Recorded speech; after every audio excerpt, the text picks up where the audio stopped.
ايه ده؟ مين اللي بعتلي الحاجات دي؟ يا نهار اسود، ده هو. انا عمري ما بعت الكلام ده لحد غيره. طب هو بعتهولي ليه دلوقتي وعاوز ايه؟ الحقيني يا رنا، في مصيبة. انا عارفة حظي مش مكتوب له فرح. تعالي لي دلوقتي حالا للبيت.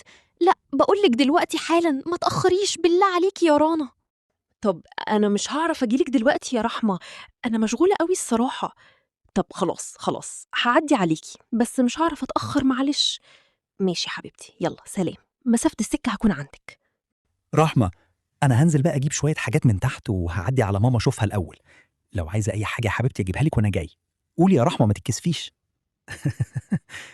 لا يا حسام، مش عاوزة حاجة يا حبيبي.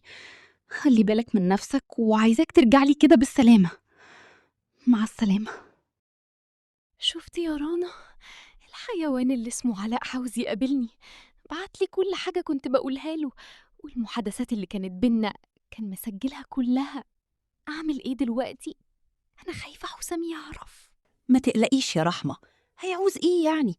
خلاص، انتي تروحي تقابليه وتفهمي انه منه هو عاوز ايه بالظبط، وتقولي له ان انتي دلوقتي متجوزة وانه لازم يبعد عنك، وانه لو ما بعدش عنك هتوديه في 60 داهية. انتي بتقولي ايه يا رنا؟ اروح اقابله ازاي يعني؟ لا طبعا مش هينفع. ايه؟ افهمي، هو هتلاقيه بس عاوز قرشين ولا حاجه، ادهم له خلاص. ما تخافيش، انا معاكي. مش عاوزين نتأخر يا رنا. أنا خايفة حسام يرجع البيت وما يلاقينيش أصلا. ساعتها بقى تبقى مصيبة. هقول له إيه وكنت فين؟ يا بنتي مش هنتأخر، هم 10 دقايق وهنرجع ان شاء الله. بس انا عاوزاكي تقابليه لوحدك، عشان ما يفكرش ان انتي خايفة وجايبة حد معاكي وكده. انا هستناكي بره. مفيش يا بنتي، أنا بس كنت عايز أباركلك وأشوفك أطمن عليكي مش أكتر. انتي نسيتي إن إحنا كنا أصحاب ولا إيه؟ مش كفاية ما عزمتنيش على فرحك؟